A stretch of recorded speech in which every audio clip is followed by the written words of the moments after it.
자, 녹화를 하고 있는 오늘은 2026년 8월 22일 토요일 아침입니다. 네, 저희 프론티어라는 단어가 요새 종종 많이 들리죠. 예, 프론티어 모델은 이번 주에도 여전히 그 끝을 모르고 계속 전진을 했고요. 그래서 GPT-6, 뭐 아스트라라고 불리는 모델도 너무 위험해서 중간에 모델을 그 트레이닝을 뭐 2주 멈추기로 했다. 뭐 이런 뉴스도 샘 알트만이 직접 내기도 했었죠. 네, 이 프론티어가 되는 것만이 살 길이다라는 그런 인식이 있고, 또 이 프론티어가 되지 않으면 당하게 될 어떤 그런 서러움들에 대한 이야기가 있었고, 그 서러움 때문에 이제 나라 차원에서도 생겨난 이니셔티브가 독자 파운데이션 모델, 이른바 독파모 모델이었죠. 또 이번 주에 그 독파모 관련해서 이 4개 중에서 3개를 선택하는 이런 이벤트가 있었고, 그것 때문에 이제 말들이 굉장히 많은 것 같습니다. 그래서 저희 종현님이 저희 독파모 관련해서 한번 모델들을 쭉 서치를 한번 해보셔서 그 관련된 이야기도 들어보고, 예, 객관적이지 않을 수는 있습니다. 예, 왜냐하면은 모델을 평가한다는 기준 자체가 다 객관적이지 않고 요새 벤치마크도 의미가 없다. 벤치마크가 좋은 것들이 반드시 좋은 모델을 이야기하는 건 아니다. 뭐 이런 것들도 있기 때문에 저희도 매우 주관적인 스탠스를 가지고 아마 이야기를 시작하게 될 것 같습니다. 그래서 오늘 독파모 이야기를 한번 해보고, 그 이후에는 승주님이 요새 계속 진행하고 계시는, 네, 모두가 다 각자의 업무에서, 각자의 워크플로우에서, 각자의 어떤 모델 초이스에서 어떤 프론티어에 이르기 위한 활동들을 하고 있거든요. 뭐 하니스라고 할 수도 있겠고, 아니면 뭐 어떤 방법론이라고 할 수도 있겠고, 굉장히 다양한 것들의 조합인데, 승주님의 프론티어를 앞으로 밀기 위한 그런 작업들을 하고 계시는데, 그런 부분들 이야기 한번 같이 들어보도록 하겠습니다. 자, 그럼 오늘 종현님부터 시작해 볼까요? 저희 독파모 뜨거운 감자죠. 네. 일단 저희가 벤치가 그렇게까지 평가를 하는데 객관적인 지표는 아니다라고 말씀을 해주셨는데, 그래도 그나마 제일 객관적인 지표라서 여기서부터 한번 보겠습니다. 이제 AAII라고 하죠. Artificial Analysis Intelligence Index. 그냥 벤치를 모아둔 지표인데, 결국 이 가장 하나의 모델의 성능을 하나의 숫자로 표현을 한다면 그래도 이걸 가장 많이 보는 것 같아요. 그래서 여기 보면은 뭐 오프스, 페이블, 솔, 그로, 키미 이렇게 위에서부터 쭉 순서대로 내려오게 되고요.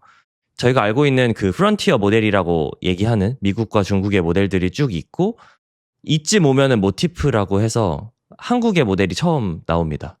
그 다음에 뭐 숫자로는 크웬 3.8 27B, 네, 작은 버전의 모델이에요. 큰 2.4T는 요 앞에 있고, 네. 요 밑에, 네, 저희가 위치하게 되고, 쭉 더 내리다 보면은 TML, 인클링 모델도 보이고, 엔비디아 네모트론도 보이고, 그다음에 솔라, 업스테이지 솔라, 이것도 저희 나라 거고, SK텔레콤의 ADAX, LG AI 연구원의 KX1 이렇게 있거든요, 저희께. 네네. 그래서 한 이 정도 분포하고 있는 이 모델들이 지금 정부에서 열심히 밀고 있는 독파모 모델들 후보들이었습니다. 그래서 어쨌든 뭐 모델 순위로 보면 이 정도 수준에 있다, 우리가. 네, 이렇게 볼 수 있을 것 같고요. 참고로 미국, 중국, 한국 말고 다른 모델은 미스트랄 여기서 처음 나오고요. 그 다음에 저 밑에 가면은 네, 커맨드 A라고 해서 코리아는 뭐 조금 애매한데 아마 캐나다 계통인 걸로 알고 있어요. 근데 북미는 뭐 하나로 치면 좀 애매하긴 합니다. 어쨌든 이 정도 수준에 저희가 와 있다. 그래서 이 모델들이 궁금해서 저도 한번 기회가 되는 만큼 그냥 써봤습니다. 네. 상당히 주관적인 평가이고요. 네. 결론을 저희가 좀 지어놓고 가면, 뭐 그 4개의 모델 중에서 3개를 선택을 했는데, 사실은 그 모티프가 떨어지고, 그다음에 이제 나머지 3개사가 다음 그 본선으로 올라간 거죠. 그래서 벤치 점수로만 봤을 때는 사실 좀 점수 자체는 좀 압도적이거든요. 2등이랑 10점 정도 차이가 나는데, 이 10점 정도 차이가 어느 정도 차이냐라고 했을 때 GPT 5.6 솔이랑 루나랑 차이가 10점 정도 차이가 나요. 그런데 이 10점 정도 밑에 있는 모델이 올라가고 가장 위에 있는 모델이 떨어졌다. 네, 이게 이제 조금 화제가 되는 네. 이유인 것 같습니다. 네, 한번 그 내용들을 그 저희 관점에서 한번 파볼까요? 어쨌든 그래서 가장 1등인 모델이 떨어져서 조금 사람들이 의아해하는 것 같고요. 저도 이번 기회가 되기 전까지는 저 모델들을 당연히 써볼 기회가 없었기 때문에 나온 지 너무 얼마 안 된 모델이고 써보기도 힘듭니다. 그래서 저도 궁금했고 같은 이유로 벤치맥싱이라는 키워드가 좀 사람들이 신경을 많이 쓰는 것 같아요. 왜냐하면 벤치 점수는 높은데 실제로 써보면은 좀 별로인 모델이 꽤 많거든요.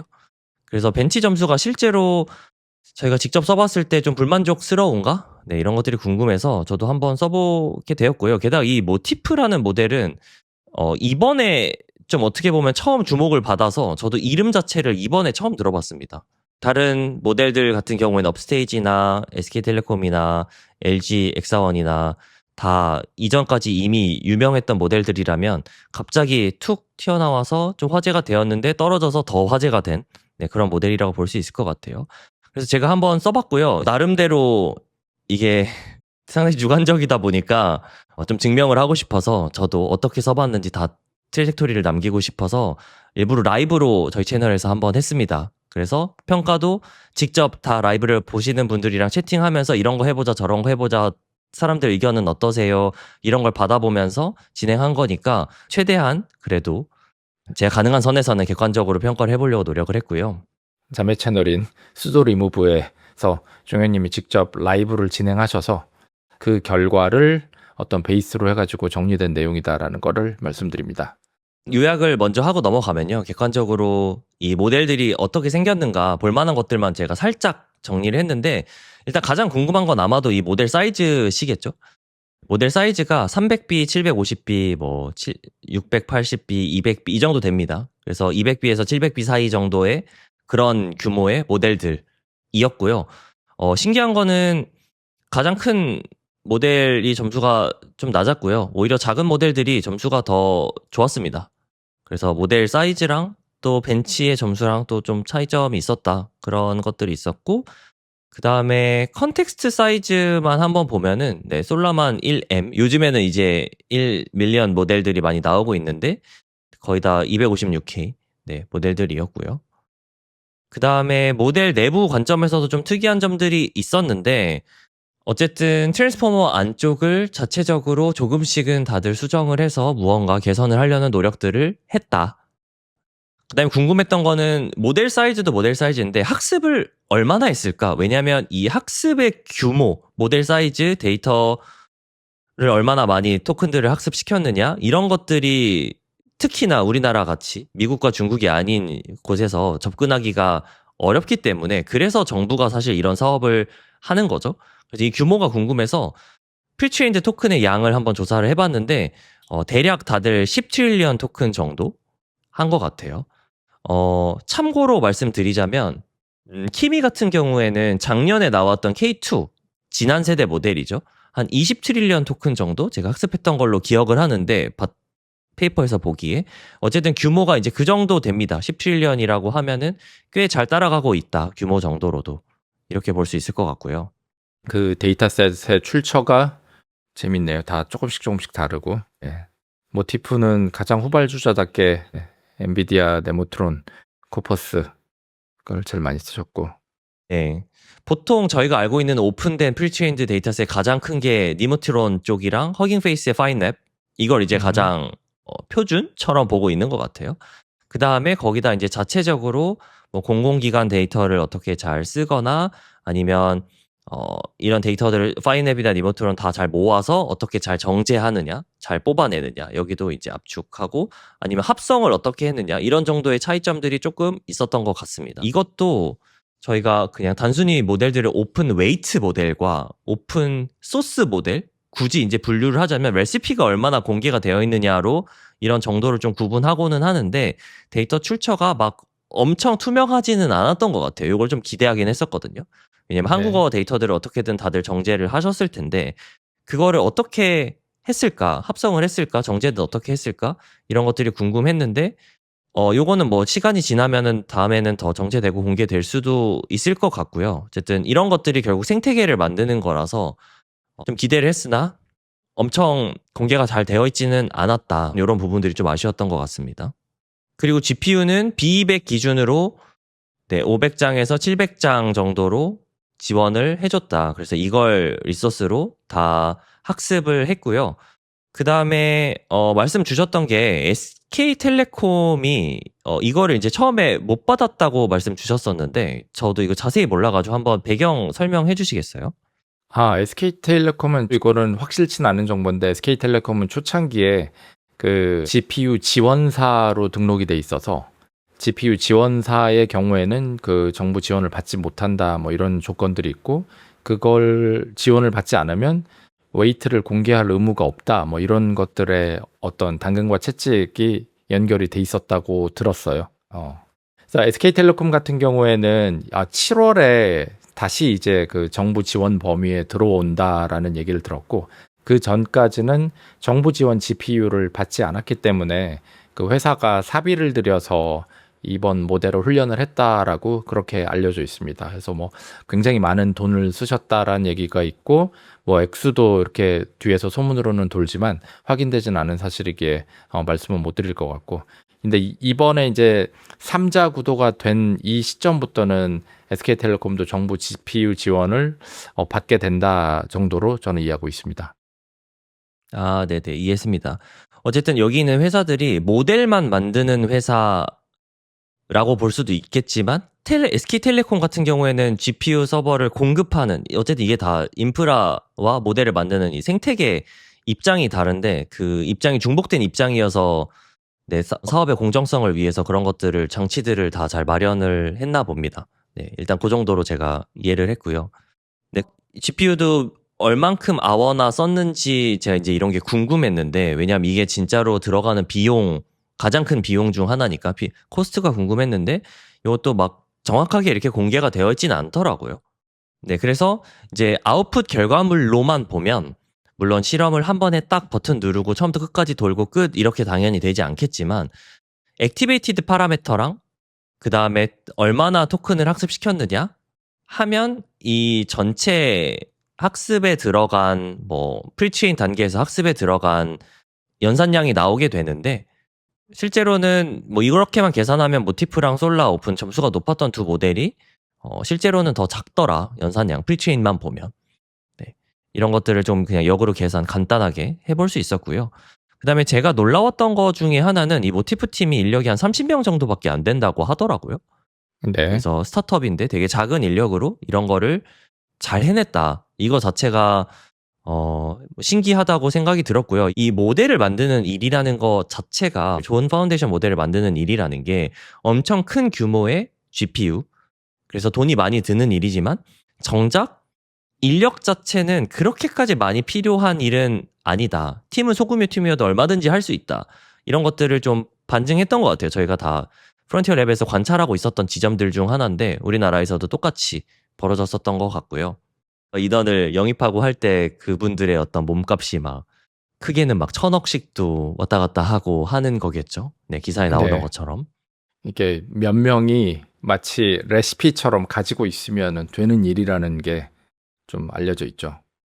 그래서 넘어가면 이제 정부의 평가 기준 같은 거를 한번 살펴봤습니다. 왜 가장 그래도 전 세계적으로 가장 많이 보는 벤치마크 점수인 저 AAII 인덱스 점수를 가장 1등인 모델이 떨어지게 되었는가 한번 살펴봤는데 벤치마크 점수가 전체 중에 40점인데 그 중에 25점 배점을 차지하고 있었고 나머지는 이제 자체 벤치마크가 있다고 하더라고요. 이거는 그 벤치맥싱 그러니까 벤치마크 문제가 알려지면 그걸 학습을 하면 되기 때문에 그런 문제를 방지하고자 유출 문제를 방지하고자 비공개로 벤치마크를 가지고 있었다고 합니다. 그래서 점수는 모든 항목을 배점대로 다 자세하게 공개를 하진 않았고요. 보니까 이제 대략적으로만 뭐 평균 점수나 격차라던가 1등이 어느 팀이었는지 이 정도만 공개를 하셨는데 벤치마크 네 안에 같은 경우에는 저희가 공개된 것처럼 모티프가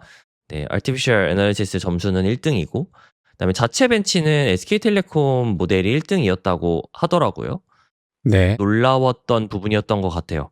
어떻게 저 프론티어 모델들을 평가하는 저희가 느끼는 체감 지능과 벤치 점수가 그래도 꽤나 일치하는 인덱스 점수에서 점수가 사실 조금 차이 난 게 아니라 거의 뭐 한 두세 대 정도 차이 날 정도로 차이가 났는데 다른 벤치에서 하위에 있었던 모델이 1등에 올라왔지? 이런 게 이제 제가 조금 궁금하더라고요.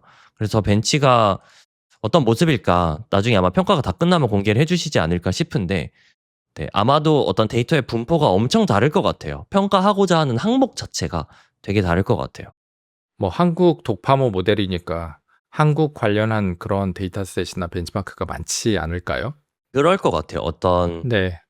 어떤 한국의 어떤 문화적인 지식을 물어본다던가, 네, 그런 것들이 많지 않을까 싶은데, 네, 그래서 이런 것들을 이제 학습을 많이 했나 봅니다. 로컬라이즈 된 한국 관련된 지식들을 아마 많이 가지고 있지 않을까 그런 생각이 들고, 그 다음에 이제 전문가분들이 정성적으로 어떤 평가를 직접 해주셨고, 여기서는 이제 LG 모델이 1등이었다고 하는데요. 평균 점수가 그렇게 차이가 뭐 많이 나진 않습니다. 총평 같은 게 발표가 되어서 업스테이지 모델 같은 경우에는 다음 포털이랑 어떤 연계가 되어 있고 필요사 MPU랑 협업을 했다 뭐 이런 것들이 나와 있는데, 이런 것들을 보면 이 모델의 그 모델 자체의 그냥 토큰의 어떤 성능 그냥 그것만 보는 게 아니라 생태계 자체를 평가를 하려고 했었던 것 같아요. 실제로 어플리케이션 단에 적용이 되어서 유저들한테 어떻게 잘 나아가고 있는가, 그 다음에 인프라 차원에서도 이제 엔비디아 GPU를 보통 대부분 저희가 쓰게 되는데, 그것뿐만 아니라 다른 NPU, 특히 우리나라의 어떤 하드웨어에서 잘 돌아갈 수 있는 그런 협업들 같은 것도 해서 미래의 모델이 잘 나왔을 때 생태계에 기여를 얼마나 할 수 있는가, 이런 것들을 좀 평가를 하려고 했었던 것 같고요. SK텔레콤이나 LG AI 연구원이나 다 상용 서비스에 실제로 탑재가 되었다, 뭐 국제기구랑 협업을 뭐 어떻게 하려고 하더라, 이런 것들의 평가가 좀 많이 나왔고, 할루시네이션이 되게 적을 거다, 뭐 이런 식으로 평가가 나왔던 것 같아요. 그 다음에 모티브 같은 경우에는 그 모델 자체에 대한 평가만 이제 좀 요지로서 요약이 나왔는데, 느끼기에는 모티프만 모델 자체에 대한 내용 평가 요소가 있고요. 나머지들은 모델 외적인 부분에 대한 평가들이 써져 있는 것 같아서, 이런 것들이 어떤 평가 기준에 있어서 사람들마다 우리가 파운데이션 모델, 좋은 파운데이션 모델을 만드는 건데 파운데이션 모델 자체에 대한 평가가 아니라 어디에 쓰였는지에 대한 평가가 들어가는 게 맞나? 이런 근데 의문점들을 좀 제기를 하는 것 같아요. 근데 이제 독파모 사업의 첫 번째 취지 자체가 그냥 단순히 모델뿐만 아니라 한국의 어떤 프론티어 모델 생태계를 같이 끌어올릴 수 있느냐라는 것들도 그 평가 기준에 있었고, 그래서 처음에 이제 팀을 선발할 때도 어떻게 이렇게 컨소시엄을 이뤘는가도 굉장히 중요한 요소였거든요.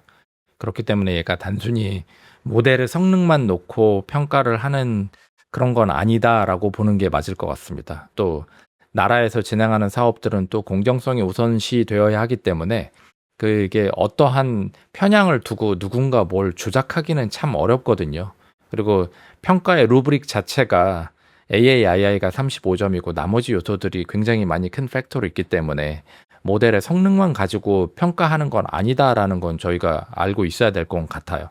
그러한 것들이 네. 많은 정치적인 요소들을 좀 가지고는 있지만 그마저도 게임의 일부였다라고 보는 게 맞아서, 저 전문가 평가들이 이러한 이점들을 지적하는 부분들에 대해서 점수를 좋게 받았다라는 부분은 일리가 있습니다. 저희가 좀 리스펙은 해야지 저런 것과 모델의 성능이 무슨 상관이지라고 이야기하긴 좀 어려울 것 같아요. 이 사업의 성격상. 네네. 좋은 모델을 그냥 가장 최우선 목표라고 개인적으로는 인지를 하고 있었어서, 말씀 주신 것처럼 어쨌든 위아래로 잘 연계를 해서 진짜로 이제 정부 사업이니까 생태계를 잘 꾸리는 게 당연히 제일 중요한 요소라고 볼 수 있겠네요. 예. 그래서 이제 업스테이지 같은 컨소시엄도 굉장히 많은 회사들이 껴있고, 그 SKT랑 LG가 또 역시 컨소시엄을 강하게 유지하고 있잖아요. 근데 모티프가 아무래도 후발주자이고 스타트업이다 보니까 그러한 부분들에서 점수나 일종의 정책 점수죠. 그런 부분에서 조금 디메리트이 있었지 않았나라는 생각은 드네요. 네, 분리할 수 있었던 것 같아요. 네. 특히 저희가 이제 팀을 이렇게 그냥 대표팀이라고 해야 될까요? 모델을 만드는 회사로 팀을 했는데, 실제로 그 팀을 보면은 위아래로 어떤 서비스 회사나 인프라 회사가 같이 팀을 이루는 게 회사가 엄청 많았던 걸로 제가 기억을 하거든요. 네, 그런 것들이 주요 평가 기준 중 하나였다 이고요. 그 다음에 사용자들을 모집해서 사용자들이 직접 써보고 평가를 내리는 점수까지 네, 평가를 받았고 특히 제가 조금 인상적이었던 거는 이 일반 국민이라고 해서 평가자들을 모집해서 점수 평가를 바뀌었는데 이거를 인구 통계를 보고 어떤 최대한 다양한 인구들을 모았다고 하시더라고요. 그래서 이런 사업을 한다고 하면은 저희처럼 이런 것들에 AI에 엄청 관심 있는 사람, 이런 사람들만 모일 수도 있는데 그게 아니라 진짜로 최대한 남녀노소 잘 모으기 위한 노력들을 했고 이런 것들이 진짜 나라 사업의 성격을 띠는 것 같아요. 좀 공익적으로 모든 사람들한테 최대한 다양하게 이 길 갈 수 있도록 평가를 네, 모집하셨던 것 같고 어쨌든 이렇게 해서 일반 국민 평가 점수에서 점수가 좀 벌어졌다고 하더라고요. 발표해 보면은. 어, 일반 국민 평가 점수에 대해서는 당락에 영향을 미치지 않았다라고 밝혔다고 합니다. 그래서 이제 저도 궁금해서 제가 이제 직접 써본 거죠. 모델 자체가 어땠을까? 그러고 이제 들리는 소문으로 여기저기서 저희 라이브 할 때도 채팅에서 많이 얘기를 해주셨는데 그 모티프 모델이 점수가 되게 높은데 저희가 보고 있는 점수는 우리나라의 기준에 해당하는 점수는 아니거든요. 그래서 어떤 수학을 보거나 어떤 뭐 MMLU 진짜 어떤 전반적인 지식을 보거나 거의 다 영어를 기반으로 평가를 하게 되어 있는데 그 영어가 많이 섞여서 나오는 문제가 있었다고 하더라고요. 그걸 이제 문제라고 볼 수도 있고 아니면 뭐 상관이 없다고 볼 수도 있는데 우리 한국 국민을 기준으로 보면은 한국어로 대화가 잘 되는 것도 되게 좋은 평가 기준 중에 중요한 평가 기준 중에 하나였을 텐데 영어가 섞여 나오는 것 자체가 문제가 될 수 있다. 일반 모든 국민들이 AI를 쉽게 누리기에 그래서 그런 부분들이 조금 아쉬울 수 있다. 이런 이야기를 많이 들었습니다. 그래서 그거를 댓글에서도 얘기를 하시던데 판교어를 쓴다고 표현을 하시더라고요. 한국어랑 영어랑 섞어 나오는 게. 저희도 많이 하는 거죠. 판교. 궁금한 게 에이전틱 워크플로우로 쓸만한 모델이 좀 있었나요? 써봤는지를 한번 말씀드리자면 그 모델은 오픈 웨이트로 다 올라가 있습니다. 그런데 모델이 막 300B, 700B 이러기 때문에 그거를 직접 돌려서 제가 API로 써보려면 너무 큰 GPU를 저는 안 가지고 있으니까 렌팅을 해서 올려서 서빙을 해서 써봐야 되는데 그게 비용이 만만치 않아서 그거는 해보지는 않았고요. 어떻게든 오픈되어 있는 사용처로 저희가 써봤는데 그러다 보니까 그 모티프 같은 모티프 챗 서비스가 있습니다. 그래서 챗 서비스에 가서 그냥 써봤어요. 그러니까 모델 자체를 써본 건 아니고 하네스까지 껴져 있는 채로 써본 거죠. 그래서 에이전틱한 워크플로우를 그냥 다 껴서 써봤다. 이렇게 볼 수 있을 것 같고요. 업스테이지 솔라 같은 경우에도 오픈 모델은 솔라 서비스에 갔을 때 서빙을 하고 있지 않았고 상용 모델인 솔라 프로 4만 있었거든요. 그래서 그냥 이걸로 챗 서비스를 써봤고요. 그래서 오픈 모델을 써보지는 못했습니다. LG 같은 경우에는 엑사원이 그 데모로 챗 서비스가 있었는데 그 사이트가 닫혀가지고 그거는 써보진 못했고 프렌들리 AI라는 서빙 업체 여기에 API로 서빙을 하고 있어서 API로 써봤는데 이 API에 툴을 다 바로 붙여서 써볼 수가 있었어요.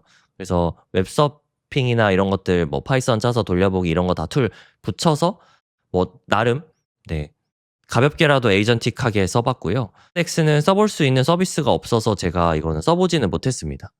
그래서 뭐 저도 이건 사용은 안 해봤지만 그래도 이게 의미 있게 쓰려면은 저희가 이제 국가망 같은 거에서 일을 할 때는 망분리가 되어 있기 때문에 또 민감한 데이터들이 있어서 이제 국산의 모델로만 해야 되는 그런 업무들이 있을 것 같은데 근데 그런 업무들을 해야 할 때 에이전트를 쓰는 게 중요할 거라는 짐작은 좀 생겨가지고 이게 툴콜링이나 서브 에이전트를 돌릴 수 있나 그런 지금의 현재에 쓸 수 있는 워크플로우가 얼마나 비슷하게 되는가가 실제로 실용에서는 물론 아까 정선이 말씀해 주신 것처럼 저희의 그 어떤 역량, 그 생태계 역량을 끌어올리는 측면도 있지만 실용에서는 이걸 어떻게 서빙하고 그 다음에 요즘의 방식으로 쓸 수 있느냐도 좀 관전 포인트가 되지 않을까.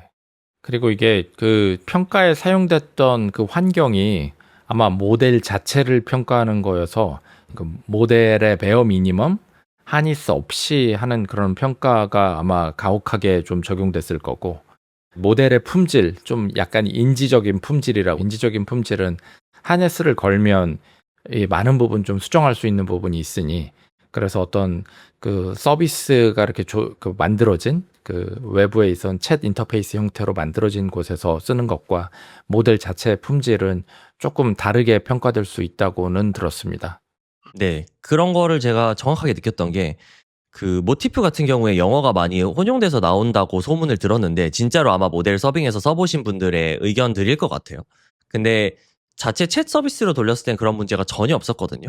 아마도 하네스에서 그런 것들을 다 잘 영어가 나오면 번역을 해서 하거나 아니면 토큰을 한국어 토큰들만 나오도록 선택을 했거나 그런 것들이 분명히 있지 않았을까 싶습니다. 그래서 이렇게 어쨌든 테스트를 쭉 한번 해봤고요. 최대한 다양한 테스트를 해봤는데 뭐 그냥 제가 라이브를 하면서 하다 보니까 댓글에서 주시는 것들 그런 것들 그냥 다 한번 해봤거든요. 그러고 평가를 한번 해봤는데 생각보다는 모델들의 어떤 격차가 눈으로 확 느껴지진 않았어요. 이렇게 한번 써봤을 때. 그래서 뭐 메뉴 추천해달라 그러고 뭐 소개팅 장소 어떤 데 좋냐. 그래서 제가 이제 판교 근처에 거주를 하고 있기 때문에 진짜로 어쨌든 이 지역의 어떤 식당들을 잘 찾아내서 알려주는지 실용적인지 이런 것들을 한번 물어봤는데 생각보다 네, 솔라프로 같은 경우에는 되게 잘해줬고요. 이거는 웹 검색 같은 거를 되게 잘했던 것 같아요. 이제 트레젝토리를 그냥 쓱 눈으로 관찰해보면. 그다음에 저희가 뭐 가스불 벤치 이런 거 해달라고 해가지고 제가 이걸 해봤는데 좀 말도 안 되는 질문을 해봤거든요. 그 세차장 벤치 이런 거 요즘에 많이 하잖아요. 네네. 이런 걸 해보니까 모티프만 좀 제대로 정답을 했어요. 그리고 헛소리 테스트하는 거 메타인지 잘 하고 있는지 말도 안 되는 엄청 어려운 것들을 했을 때 그냥 그럴듯한 소리만 내뱉지 않는지 이런 것도 모티프가 이건 진짜 좀 압도적으로 많이 잘했었고 그다음에 수학 문제 같은 것도 이번에 IMO 나온 것도 풀어봤는데 생각보다 되게 잘 못하더라고요. 그리고 코딩 시켜서 게임 만들기 해봤는데 이것도 해보니까 얘네들이 다 잘 하지는 못했고 제가 이걸 해보면서 느낀 게 그냥 소넷한테 시키니까 너무 잘했거든요. 이 결과물 네. 차이가 좀 수준 차이가 많이 나더라고요. 그래서 저는 되게 당연히 할 거라고 생각을 했어요. 이게 우리가 프론티어 모델을 너무 많이 쓰고 있다 보니까 우리가 프론티어 모델에 이제 그런 표현을 하시더라고요. 절여져 있다. 네. 절여져 있어서 조금만 낮은 모델을 썼을 때 안 되는 게 되게 좀 역체감이 엄청 심하다고 좀 느꼈고요. 아무튼 되게 잘 하지는 못했습니다. 모든 모델이. 근데 그 중에서는 솔라가 훨씬 좀 잘했던 것 같고 그 다음에 프론티어 모델들도 잘 못하는 거 소설, 재밌는 소설 써보라고 했는데 일단 당연히 다 너무 못 썼습니다. 재미도 네. 없고 무엇보다 모티프가 1등이라고 꼽았는데 다 별로였지만 그 안에서도 수준 차이가 좀 많이 났어요. 다른 모델들은 진짜 아예 말도 안 되는 말을 하더라고요. 그냥 댓글에서 이제 그런 얘기 하더라고요. 좀 글이 조현병 환자의 글 같다. 그러니까 구성이 완전히 제대로 안 되어 있고 토큰들이 진짜 아무렇게나 토큰을 내뱉는 것 같고 그냥 재미만 없는 게 아니라 읽는 것 자체가 어려운 글들이 많이 나왔고요. 이런 것들은 이제 모티프에서 좀 잘 나왔던 것 같아요. 조건이 무협인데 유머여야 되는 거예요? 네, 제가 그렇게 시켰습니다. 무협소설 써야 되는데 재밌게 좀 바이럴 할 수 있게 써봐라 이렇게 시켰습니다. 뭐 지금 모델들이 못하는 거를 좀 일부러 한번 해보고 싶어서 네 이런 거 한번 시켜봤고요. 그래서 결과를 그냥 진짜 그냥 한 2시간 정도 평가를 해본 거기 때문에 그다음에 뭐 변이 통제가 확실히 된 것도 아니고 그냥 제가 느끼기에는 많은 것들에 있어서 모티프가 그냥 진짜로 똑똑하다고 느꼈어요. 잘 못하더라도 모르는 거 모른다고 잘하고 이상한 질문을 하면은 이게 질문 자체가 좀 뭔가 잘못됐구나 이런 것도 캐치하고 글을 쓸 때도 앞뒤는 그래도 맞게 쓰고 뭔가 알잘딱 잘한다는 느낌은 아니었거든요. 그렇지만 진짜 똑똑하기는 하구나. 네, 그런 느낌을 제가 좀 받았고 그럼 진짜로 일을 시켰을 때 일을 잘하냐? 하면은 그렇진 않았어요. 그거는 이제 좀 솔라가 훨씬 더 잘한다고 느꼈고 이거는 2가지로 추측을 해볼 수가 있는데 이미 업스테이지 같은 경우에는 이 솔라를 가지고 하네스를 만들어서 서빙을 하고 챗 서비스를 잘 운영을 하고 있었기 때문에 하네스가 잘 깎여 있었을 수도 있고요. 아니면 프리트레인드 이후에 SFT, 파인 튜닝을 해서 유저가 보기 좋게 잘 만들어 놨거나 어쨌든 포스트 트레이닝을 잘 깎아놔서 유저들이 만족스럽게 해놨을 수도 있습니다. 어쨌든 뒷단에서 좀 잘 해놨기 때문에 일을 잘하고 있었나? 그래서 벤치에 대한 생각이 저도 조금 바뀌었는데 저게 뭐 벤치가 계속 롤링하면서 새로운 벤치가 튀어나와서 그 점수를 벤치맥싱 하기가 어렵다곤 하지만 생각보다는 벤치 점수 높은 게 진짜로 지능이 높은 거랑 좀 일맥상통하는구나. 라는 거를 조금 어느 정도 느꼈고요. 그래서 벤치 보는 게 이제 체감 성능이랑 뭐 나쁘지 않다. 네, 그런 생각을 얻었고, 그래서 하면서 든 생각이 이 파운데이션 모델이라는 걸 만드는 거잖아요. 독파모가 애초에 독자 파운데이션 모델인데 이 파운데이션 모델이라는 거를 어떻게 가치를 매겨야 될까 했을 때 지금 당장 일을 잘하는 모델이 좋은 모델일까? 아니면 그냥 어떤 프리트레인드 상태니까 체급이 높은, 지능이 높은 모델, 이 모델을 남들이 다 가져가서 이게 생태계 확장을 노리는 거라면 가져가서 자기 목적에 맞게 다 튜닝을 하게 될 텐데 튜닝을 했을 때 제 생각에는 아마도 모티프 3가 제일 좋을 것 같거든요. 이거는 제 그냥 추정입니다. 그러면 그게 더 좋은 파운데이션 모델일 수도 있지 않을까? 라는 생각을 조금 하게 되었습니다. 왜냐하면 뭐 한영, 네, 혼용이 잦다고 하는데 이런 것들은 사실 나중에 파인 튜닝으로 충분히 해결할 수 있는 문제라고 느껴지거든요. 그래서 좋은 모델이 무엇일까 이 생태계에 있어서 그래도 모티프가 참 잘했네요. 그 굉장히 짧은 시간 안에 이 정도 품질을 내는 모델을 꾸을 수 있다는 것 자체, 또 30명 정도의 어떤 정예 부대를 가지고 이 정도 할 수 있었던 것 자체가 저는 굉장히 좋은 점수를 주고 싶긴 해요. 네, 대단한 일을 한 건 맞고.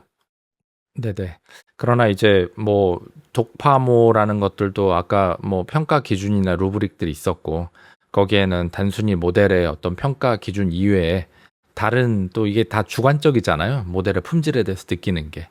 저희는 아마 이 프론티어 모델에 절여진 이런 것들 때문에 그런 것들에 대한 것들을 많이 입력을 했겠지만 일반인들이나 이런 분들은 전혀 다른 것들을 물어봤을 가능성도 있기 때문에 그 분포를 우리가 알지 못하는 상황에서 어떤 평가를 할 수는 없을 것 같긴 해요. 이게 평가라는 것 자체가 사실은 주관 속에서 이제 객관을 꺼내기 위해 만들어진 시스템이다 보니 이것도 또 공정성을 가하고 여러 가지 면을 하기 위해서 저희는 이제 산업계에 있는 사람들이니까 나라, 공공이라고 불리죠. 공공이 일을 할 때 그 루브릭들이 이해가 안 되는 경우가 굉장히 많아요. 근데 이제 저희는 문제 해결에 집중하고 어떤 하나의 결정적인 그런 품질에 집착하는 게 산업계에서의 어떤 기준이라면 이제 공공이 하는 어떠한 행사라든지 이런 데 참여해서 그 높으신 분들과 이야기를 해보면 그분들은 그게 중요한 게 아니라 어떻게 하면 최대한 다 타협에 이르게 될 것인가, 전체의 어떤 만족도를 가장 올리는 방법은 무엇인가 라는 그런 대단히 민주주의에 입각한 그러한 것들을 하더라고요. 그러다 보면은 이렇게 좀 튀는 것들이 잘려나가요. 그리고 저 튄 부분 때문에 저희는 좋은 점수를 줘야 되는데 그러한 부분들이 이제 전체적인 통계에 이렇게 딱 뭉뚱그려져 가지고 다 어떤 최종적인 결과에서는 뒤처지고 이런 경우들도 많이 보고 있기 때문에 뭐 어쨌든 모티프 입장에서는 매우 안타까운 석패이고 또 모티프를 응원하는 분들에게는 또 섭섭한 일이긴 하지만 또 평가는 평가니까 또 남은 세 개의 업체가 이제 앞으로 가겠죠. 공공에 대해서도 어떻게 보면 저희 같은 경우에는 아마 이걸 들으시는 많은 분들은 그 고점을 좀 보려고 하시는 것 같아요. 이걸 써서 어떻게 하면 레버리지를 많이 하고 잘 쓸 수 있고 지능이 잘 최대한으로 끌어낼 수 있고. 근데 공공의 입장에서 생각해 보면 사실 저점을 보는다고 좀 느껴지거든요. 표현을 그냥 가장 쉽게 얘기를 해보면 최대한 모든 국민들이 다 누릴 수 있고 다들 전체적으로 수준을 끌어올릴 수 있고, 그래서 그런 부분들에 있어서 관점이 좀 많이 달랐던 것 같고요. 생각을 해보니까 공공의 입장에서 공정성이 상당히 중요하고 당연히 그게 맞다고 생각이 됩니다. 네, 입장이 다를 뿐이지. 오픈웨이트로 정렬을 하고 나면 5등에 있거든요. 네. 글로벌로 봤을 때도 오픈웨이트에서 5등에 있는 모델이에요. 그래서 이번 사업에서는 정부 지원을 못 받게 되는 거지만 이 독파머 사업에서는 그냥 그걸 떠나서 글로벌하게도 너무나 잘 찍혀 나온 모델이라서 당연히 글로벌에서 눈독 들이고 투자를 하고 싶어하는 주체들도 많을 것 같고 우리나라 안에서도 이걸 가지고 같이 무언가를 해보고자 하는 사업체들이 많을 것 같아서 뭐 앞으로가 사실 기대가 됩니다. 네. 이제 저도 이런 것들이 궁금합니다. 그리고 정성민 승주님의 생각도 궁금하고 특히나 이 영상을 보시는 모든 분들의 생각이 궁금한데 어쨌든 Sovereign AI라는 이 주권을 가진 우리나라만의 어떤 정부의 AI 이런 생태계 조성 이런 것들을 하고 있는데 거의 저희 나라가 제일 강하게 좀 드라이브하고 있는 것 같거든요. 다른 나라들에 비해서. 그래서 이런 걸 이제 우리가 왜 하나? 목적이 무엇인가? 어떤 거를 이뤄내면 잘한 것인가? 이런 것들이 조금 저도 궁금합니다. 왜냐하면 저는 사실 좋은 모델이 찍혀 나오고 그걸로 우리가 프론티어에 뒤처지지 않고 그냥 그런 것들의 관점에서만 생각을 해봤고 평가를 하면서도 채팅에서 그런 채팅들을 많이 주셨어요. 그러니까 독파모는 도대체 뭘 평가해야 되는 거지? 어떤 게 좋은 모델이지? 그래서 그런 것들에 대해서 결국에는 어디에 붙어서 국민과 산업에 진짜로 다 기여를 하는가. 이게 아까 그 전문가 평가에서 말씀해 주신 저는 이제 모델이 얼마나 똑똑한가 이런 것들에 좀 집중을 했다면 실제로 포털 서비스에서 쓰이는가 아니면 뭐 전 국민이 쓰는 어떤 서비스에서 다 정말로 다 잘 쓰일 수가 있는가 이런 것들이 있을 것 같고 그 다음에 이 독자라는 거는 도대체 어디까지 독자 의미를 가져야지 우리가 소버린이라는 테마를 가져갈 수 있는 거고 실제로 주권을 가지게 되는 것인지 모델 웨이트만 하면 되는 건가 아니면 데이터도 만들어야 되나 아니면 진짜 인프라까지 엔비디아 GPU에서 종속성에서 벗어나는 것까지 해야 되는 건가 그 다음에 그럼 투자는 얼마나 해야 되지 그리고 사실 제가 이 독파모라는 사업을 맨 처음 들었을 때 생각이 많이 바뀌었습니다. 과거에는 제가 좀 부정적이었거든요. 왜냐하면 사실 못할 줄 알았어요. 이게 우리가 한다고 할 수 있는 건가? 나라가 주도권을 가지고 세금을 넣으면 되는 건가? 이런 거에 대해서 부정적인 생각을 가졌는데 지금 와서 사실 생각이 많이 바뀌었거든요. 왜냐하면 저희가 이제 중국에서 좋은 모델들이 찍혀 나오는 거 보면서도 느낍니다. 아, 이거 할 수 있는 거구나. 우리도 못할 이유는 없구나. 그런 생각이 들고 실제로는 모델을 잘 만드는 게 진짜 엄청 큰 혜자는 아니었다. 그래서 우리도 할 수 있을까? 이런 거에 대해서 어쨌든 저도 생각이 상당히 긍정적으로 많이 바뀌게 되었고 더 잘하려면 우리는 뭘 해야 되지? 이런 것들이 어쨌든 궁금합니다. 이거를 지금은 이렇게 정예 팀들을 만들어서 한 명씩 탈락해 나가면서 자원들을 점점점 몰아주는 이런 식의 어떤 구조를 띠고 있는데 상당히 공공에서 하는 방법 치고는 되게 민간에서 하는 방법과 비슷하다고 느껴지거든요. 어떤 이런 경쟁 이런 거를 붙이는 게. 그래서 뭐 이런 것들이 저는 개인적으로는 되게 긍정적으로 운영하고 있다고 생각을 하고 있고요. 뭐 어쨌든 이런 것들에 대한 자유로운 의견들이 궁금합니다. 네. 모두를 만족시키는 정책은 사실은 없는 것 같아요. 그래서 이런 기준을 정하는 거가 힘드니까 사실은 저희가 또 사회라는 시스템이 있는 거고 정부라는 시스템, 국회라는 시스템, 사법부라는 시스템 나눠서 이렇게 가져가는 거라서 저도 요새 제가 계속 컨트롤 플레인 이런 이야기를 하며 왜 회사가 이 모양이고 사회가 이 모양인지에 대해서 다시 바라보게 됐다라는 말씀을 많이 드리는데 이 독파모 이야기로 좀 다시 돌아와 보면 저희 그 독파모가 시작될 때만 하더라도 사실은 미국의 프론티어 모델들을 그냥 쓰면 되고 그들이 우리를 막을 이유도 없을 텐데 왜 굳이 이런 투자를 해야 되냐라고 하는 것들도 이슈가 있었던 걸로 알아요. 그러나 이제 그 한 거의 1년에 가까운 기간 동안 외부 환경들이나 우리가 이 프론티어 모델 이 산업들을 바라보는 시각도 완전히 바뀌긴 했잖아요. 아, 이거 레시피가 생각보다 어마어마한 게 아닌 것 같아.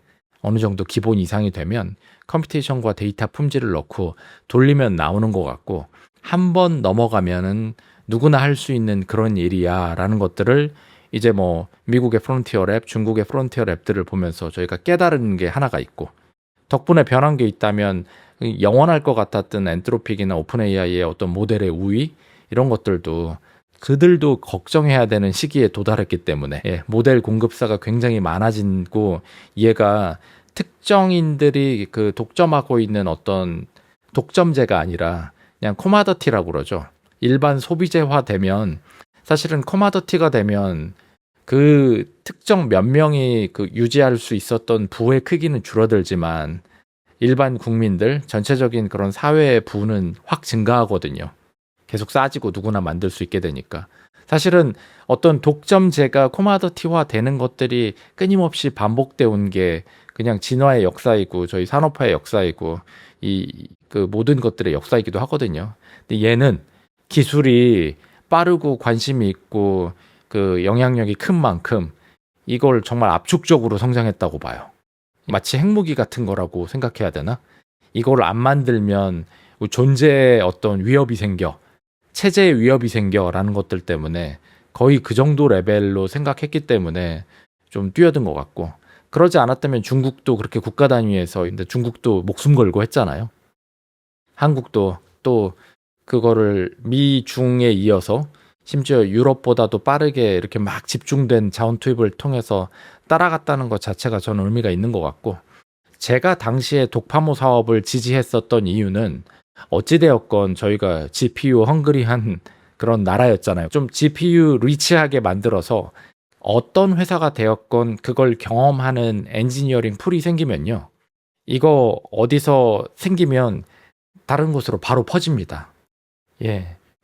그 미국에 있는 프론티어 랩들도 저는 그 영향이 분명히 있을 거라고 하는데 대부분 중국계 미국인들이거든요.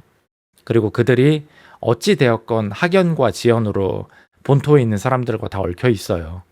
그리고 이 미약한 제가 실리콘밸리에 가서 그냥 엔지니어들을 만나고 이런저런 얘기를 해봐도 결정적인 힌트가 되는 말들이 이렇게 자유롭게 교환이 되는데, 그 하이레벨에서는 레시피가 교환이 안 될 수는 없다고 생각하거든요. 그리고 그러한 교환된 레시피가 중국에 갔고 그게 한국에 왔고, 똑같은 이유로 이 독파모 사업에 참여했던 엔지니어들이 뭐 나와서 막 창업을 할 수도 있는 거고, 그러면 이러한 것들이 더 사회에 많이 퍼지게 되는 거니까 저는 그런 전반적인 그런 관점에서 봤을 때는 이 사업은 무조건 재정을 투입해서 강하게 해야 되는 거다라는 생각이 들고, 안에서의 어떤 형평성이라든지 공평이라든지 이런 것들에 대해서는 그냥 저희 대통령 선거와 국회의원 선거에서 보이는 그러한 누군가는 만족해야 하고 누군가는 아쉬워하고라는 것들은 어쩔 수 없이 있을 수밖에 없어요. 그러나 이제 전반적인 그 사회 전체 부 차원에서 바라보면 이런 것들은 나라가 해줘야 되는 산업이다. 왜냐하면 한국은 이걸 민간이 진행할 수 있는 만한 크기가 안 되잖아요. 그 당시만 하더라도 삼성전자, 하이닉스 지금처럼 그렇게 여유롭지 않았어요. 삼성전자, 하이닉스의 부가 갑자기 증가한 거 정확하게 1년 사이에 일어난 일이거든요. 이제는 하이닉스나 삼성전자가 자체의 어떤 자원을 가지고 이런 소버린 모델을 해야 되겠다라고 하면 그들 할 수 있을걸요? 그럼 그들이 해야겠다라고 마음먹었을 때 한국에 이런 인재들이 많이 있다라고 하면은 많아지는 거고, 결과적으로 뭐 한국이 저는 좋은 점이 그건데, 어떠한 산업이 생기면 경쟁이 굉장히 치열해지잖아요. 똑똑한 사람들이 많고. 네. 그러다 보니까 뭐 저희가 한국은 이렇게 뭘 좋은 걸 만들어도 그냥 아무런 자존심 없이 카피해 돼 가지고 문제야라고 하지만, 그게 거꾸로 국민들 입장에서 보면 다 편익으로 작용하거든요. 물건이 급격하게 싸져요. 그래서 그런 관점에서 봐야 되고, 또 뭐 프론티어가, 저희가 이제 프론티어라는 말에 대해서 굉장히 많은 말들을 하고 있는데, 이 미국과 중국과 이렇게 가고 있는데, 저희가 이제 지금은 몇백 빌리언짜리 모델로 하고 있지만 1 트릴리언, 2 트릴리언 아마 해볼 수 있을 거고, 1 트릴리언, 2 트릴리언이 되면은 사실상 오퍼스급까지는 간다는 얘긴데, 오퍼스급까지만 가면 그때 프론티어는 또 막 10 트릴리언, 20 트릴리언으로 뭐 20 트릴리언으로 가 있을 수 있겠지만, 포르쉐 911은 아무나 살 수는 없지만 아반떼 싸게 만들어져서 국민의 편익이 증가한 것처럼 누구나 쓸 수 있는 아반떼 모델들은 그냥 누구에게나 다 퍼진다는 거니까 그런 것들을 좀 기대해 봐야 되는 거 아닐까라는 생각이 듭니다. 그래서 저는 그 솔직히 독파모 사업에 참여한 모든 엔지니어 분들과 그 컨소시엄에 참여한 그런 분들에게 감사드려요. 예, 애썼다. 그리고 그들이 뭐 경쟁이 되었건 뭐가 되었건 이게 한국 사회 전체에서는 어떠한 큰 경험과 자산과 저희가 어떤 임계점을 넘은 그런 경험으로 남을 거라서, 그분들이 나와서 스타트업들에 들어가고 뭐에 들어가고 또 어디 패스트 캠퍼스 가서 강연하시고 이러면, 이게 저희가 한국어 문화권에서, 저는 한국어 문화권이라는 것도 굉장히 중요하다는 생각은 듭니다. 왜냐하면 모두가 막 영어 콘텐츠를 자연스럽게 볼 수 있는 건 아니어서 아직까지는 그 랭귀지 배리어가 있기 때문에, 한국에서 그걸 하시는 분들이, 똑똑한 분들이 많아지면은 저희가 만들어서 거꾸로 뭐 수출할 수도 있는 일이고요. 예. 요즘 동시대 감각으로 느끼기엔 나오는 모델들이 이 경쟁하는 한정 기간 동안만이 아니라 처음 뭐요? 요즘의 상황으로 봤을 때 6.1 두 달 단위로 모델을 출시할 수 있어야지 된다. 그만큼을 네. 더 들여부어야지 되는 일 아닌가. 왜냐하면 이게 한 번 내고 끝나는 게 아니잖아요, 모델이. 계속 내야 되거든요. 그래서 그 네. 페이싱을 맞출 정도가 돼주면 좋겠다라는 바람이 좀 있었습니다. 그게 모델도 그렇고 하네스도 그렇고 그게 같이 가줘야 되거든요. 그래서 이게 딱 곡이 선정되고 끝은 절대 아니어야 된다라는 생각이 좀 들긴 했습니다. 맞습니다. 나머지 세 개 기관들 업스테이지도 상당히 이제 사이 중견 벤처가 돼 버렸고 SKT나 LG는 이제 대기업 계열이고 모티프가 거꾸로 아예 글로벌 펀드에서 큰 돈을 받아서 네 진짜 어떤 커머셜한 곳에서는 더 큰 성공을 할 수도 있는 거라서 저는 이게 저희도 지난 몇 개월 사이를 두고 뭐 인생은 세옹지마야 할 것처럼 돌고 도는 걸 끊임없이 보고 있지 않습니까? 엔트로픽이 끝낸 거 갔다가도 코덱스가 올라오고 또 코덱스와 엔트로픽이 끝낸 거 같은 곳에 또 키미와 딥식이 올라오고 키미와 딥식이 끝난 거 같은 곳에 또 중국에서도 새로운 모델들이 계속 나오고 있고 이게 건전한 생태계의 순환이 아닐까요? 그러니까 거기에 같이 끼려면은 같이 뭐 좀 속된 말이지만 미쳐 있어야 되죠. 리듬과 양쪽 네. 투입이. 지금 뭐 다 그게 또 돈의 문제로 귀결되는데 돈들 좀 더 많이 받아서 0.1 단위로 낼 수 있으면 좋겠습니다. 저도 네. 들으면서 들었던 생각이 이 사업 자체에 대해서 되게 긍정적으로 생각이 많이 바뀌게 된 것 같고요. 애초에 그 증거물이 모티프네요. 이런 사업이 있었으니까 저런 모델이 나올 수 있었고 저런 팀이 나올 수 있었고 실제로 저거는 아마도 높은 확률로 앞으로 계속 뻗어나갈 것 같고 그다음에 승준님 말씀하신 것처럼 지금 모델이 그렇게 빨리 찍혀 나오고 있다는 느낌이 들진 않거든요. 해외에 비해서. 왜냐면 저 평가 기간에 맞춰서 한 번씩 겨우겨우 내고 있는 듯한 느낌인데 반대로 얘기하면 사실 미국, 중국 말고 다른데 예를 들어서 미스트랄 같은 경우에도 모델이 그렇게 빨리 찍혀 나오진 않아요. 심지어 미스트랄은 거의 좀 GPU 사업자로 좀 사업 모델을 바꾸려고 한다는 이야기도 많이 돌고 있는 것 같고요. 그나마 이렇게라도 쫓아가는 게 되게 겨우겨우 하고 있다? 그런 느낌이 들긴 하네요. 네, 그래서 그거를 네. 더 우리도 그 같은 궤도에서 경쟁할 수 있을 만큼 올라가면 좋겠다. 네, 그런 걸 이제 가속시키는 장치니까 생태계를 만든다는 것 자체가 저도 이제 이런 거를 막 떠들고 있는데 제가 저 라이브를 키게 된 결정적 계기가 하나 있거든요. 점심 먹는데 점심에 옆 테이블에서 다 저 얘기를 하고 있었어요. 그래가지고 오늘 저녁에 라이브 키고 나도 써봐야겠다 그런 생각을 했어요. 판교인들이었나요? 아니면 그냥 일반인들이었나요? 그 외모상으로 추정컨대 판교인들이긴 했습니다. 아, 네. 그렇죠. 근데 뭐 어떤 직종일지 모르겠지만 아무튼 제가 이제 활동하고 있는 구역이 좀 그래가지고 일단 네 진짜로 전국민적으로 관심을 가지고 있다. 저희도 떠들고 있고 이걸 저희 보시는 분들도 이걸 통해서 더 알게 될 거고 제가 이제 의견들이 궁금하다 이런 거를 제가 말씀드렸는데 그럼 많은 분들이 아마 댓글로 의견 교환도 많이 하실 거고 생각이 다 네. 달라도 토론이 일어나고 이런 것들이 관심을 가지고 하는 것 자체가 국민적으로 진짜 다 AI를 잘 쓰는 사람 사회 만드는 거인 것 같아서 하는 것 자체는 너무 좋은 것 같고 화제성이 더 컸으면 좋겠다 이런 생각이 맞아요. 드네요. 그 카메라 마사지란 말이 있더라고요. 연예인들이 자꾸 비춰줘야 더 향상된다. 뭐 그런 뉘앙스인 것 같은데 전 국민이 관심을 가질수록 더 향상되지 않을까. 그리고 정부 사업이라는 게 항상 양날의 칼이거든요. 자, 그래서 독파모에서 1등을 했다. 무엇을 얻게 되는가? 네.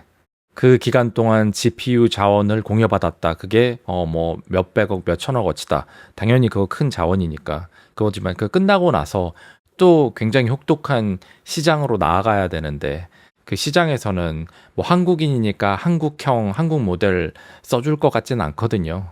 글로벌 프론티어와 경쟁해야 되는데 그러면 예를 들어서 제가 뭐 기업이고 오픈 AI 모델은 쓸 수가 없어. 그럼 어떤 모델을 베이스로 내 코딩 하니스의 어떤 온프렘 이 모델을 짤까? 그럼 당연히 오픈 웨이트 중에서도 프론티어 오브 프론티어를 고르지 않을까요? 예. 그런 식으로 이게 그렇겠죠. 경쟁이 완전히 열려 있는 상황이어서 거꾸로 모티프 입장에서도 이런 어떤 복잡한 루브릭의 게임에서 그냥 아웃되고 자유롭게 날게 된 게 오히려 이름도 날리고 그다음에 이제 산업에서 지금 한참 온프렘 오픈웨이트 모델에 대한 니즈도 높은데 거기로 더 달려갈 수 있는 시간을 벌게 되는 것도 있어서 경연 같은 거 생각해 보면 꼭 1등이 잘 나가는 거 아니잖아요. 뭐 가수 경연이나 뭐 그런 거 볼 때. 그렇죠. 네, 예, 돌고 돌고 이 산업계가 저희도 계속 얘기하듯이 2주에 한 번씩 이렇게 업사이드가 막 다운으로 가고 다운이 업사이드로 가고 막 바뀌어대는 인더스트리라서 여기에서 미친 듯이 뛰기에는 또 시장의 속도에 그냥 빨리 그냥 들어오는 것도 더 나쁘지 않다고 봅니다. 네, 여기까지 정리하고 넘어갈까요? 네, 이 정도에서 넘어가죠. 이게 또 종현님이 모티프에 대한 애정이 좀 있으시다 보니까 약간 그렇긴 한데 뭐 저는 개인적으로는 모티프한테 훨씬 잘 된 일이라고 봅니다. 예. 그러면 제가 한번 또 빠르게 한번 이어가 보겠습니다. 종현님은 정부 사업 해보신 적 있으세요? 뭐 제안서 쓰고? 대학원생 때 많이 했었죠. 네, 네. 제안서 진짜 많이 썼습니다. 정부 과제 많이 했었어요. 예, 그래서 약간 뭐 도파모도 이번 주에 도파민 나오는 부분이 있긴 했는데 뭐 저희가 약간 AI 관련해서 도파민을 추구하고 있지 않습니까? 그래서 그런 뉴스 같은 것들을 좀 토봐보면서 네. 제 개인적인 경험 같은 것도 좀 얘기해 보려고 하는데요. 네. 샘 얼트먼이 아까 했던 얘기를 정선님이 언급해 주셨는데 이 2주간 멈춘다고 그랬어요. 근데 이게 요새 하이프를 내는 그 CEO들이 되게 전략적으로 내잖아요. 그래서 당연히 이거 마케팅 아니냐라고 의심을 하게 되는데 2주간 멈추는 게 아스트라를 멈춘다는 게 아니라 다음 모델을 멈춘다. 라고 여기 댓글을 달아놨었어요. 네, 그래서 아스트라는 예정대로 출시를 할 것 같고, 그게 8월 말이 될지 9월 초가 될지 언젠지는 모르겠지만, 근자에 아스트라 정도가 그게 GPT-6로 불릴지는 모르겠습니다만, 나올 것 같다. 근데 지금 멈추자고 한 거는 불과 2주만 아래를 멈추겠다라고 한 거거든요. 그래서 이게 무슨 플레이인지 잘 모르겠어요. 경우가 하나 마케팅이겠죠? 예, 네. 엔트로픽이 그렇죠. 쓴 거 우리도 쓴다. 자, 그리고 또 이슈가 됐던 게 다리오 아모데이가 장문에 트윗을 올렸고 이게 좀 바이럴 됐었어요. 근데 이거의 시작이 올인 팟캐스트였거든요. 개빈이 얘기했었던 거가 이제 다리오 이제 엔스로픽의 어떤 얘기를 약간 좀 비판하는 게 있었는데 그거에 대해서 숄터 더글라스가 또 끌어올려가지고 트윗에서 올리고 그게 막 얘기가 개빈하고 숄터 사이에 토론이 되다 보니까 다리오가 자기 생각을 길게 쓰고 그게 또 다시 막 여기저기 퍼지고 한 일이 있었는데 흥미로운 건 여기서 암에 관련된 얘기가 나온 게 저는 좀 관전 포인트였어요. 암 치료를 다리오가 얘기했다. 그런 얘기가 있었는데 그거랑 맞붙어가지고 요게 있었죠. 이게 프로테인 디자인에 관련된 거를 엔스로픽이 계속 하고 있다. 모데나가 이거 mRNA 백신을 암에 그 어떤 늦추는 거에 하는 얘기가 또 연결돼서 생각이 났습니다. 그래서 이런 것들이 좀 있었고, 근데 그래도 제 눈길을 좀 끈 거는 세콰이어에서 서튼 인터뷰한 게 좀 눈길을 끌었어요. 네. 서튼이 작년 드와캐시 편에서 봤을 때 LLM 친화적이지 않구나라는 그 느낌을 강하게 줬었잖아요.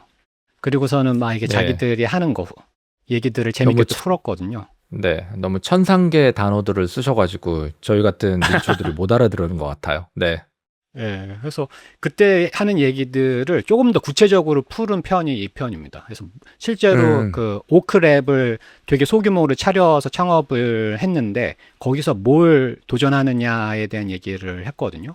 그래서 결국에는 그 거대 세계에서 스스로 배워서 성장하는 계속 새로운 아이디어를 낼 수 있는 정도의 이미 학습한 거의 분포 안에서만 뭔가를 조합하는 게 아니라 새로운 역량을 스스로 경험을 통해서 획득할 수 있는 에이전트에 대한 상을 작년에 포지션 페이퍼 경험의 시대로 에 대한 것들 좀 공개하고 그랬었는데 그거에 대한 그 이론적인 어떤 아이디어들이 이번 편에 좀 소개가 돼요. 그래서 제가 전반부 내용을 그냥 점프한 다음에 이 엘버트 플랜이라고 그 2022년에 서튼 등이 앞으로 자기들이 어떤 거를 추구하겠냐라는 거를 좀 미리 공개해 놓은 게 있어요. 그래서 거기서 이미 컨티뉴얼 러닝을 얘기했었거든요. 근데 어떻게 그걸 하겠느냐에 대한 힌트를 이번에 좀 줬는데 재미있게도 그 모델 학습할 때 트레이닝 하려면 스텝 사이즈를 줘야 되잖아요. 얼마나 그 러닝 레이트 같은 것들을 이제 하느냐가 이제 굉장히 하이퍼 파라미터 튜닝 관련인데 그거 자체 또한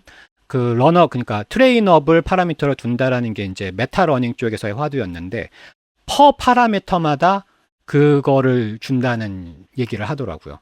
그래서 모델이 그러니까 에이전트가 앞으로 나가려면 어떤 거는 내가 가치를 배운 거를 잊지 않고 보존해야 되니까 그런 애들은 스텝 사이즈를 거의 0에다 두고 계속 이렇게 좀 갱신해야 되는 거는 좀 열어주고, 그래서 비균등하게 그게 이제 학습이 될 수 있게 하는 아이디어를 냈습니다. 그리고 그거를 가능하게 하는 또 다른 부품이 지속적 백프로파게이션이라는 개념을 좀 들고 나왔는데, 그거가 뭐냐 하면 그런 식으로 모델이 스스로 전체적인 학습의 그 상황에서 남길 거와 새로 갱신할 거를 판단하는 역량이 있는 상태에서 그 약간 좀 덜 쓰이는 파라미터 공간이 있으면 거기는 랜덤을 주입하겠다. 예요. 그래서 다시 그 초반에 분포로 해가지고 새로 배우는, 그래서 이게 뇌 과소성 비슷한 거를 구현하는 계획이 이번에 좀 얘기가 되었더라고요. 그래서 그거를 했을 때 뭘 할 수 있을 거냐라고 이제 5년에서 10년짜리의 그 타임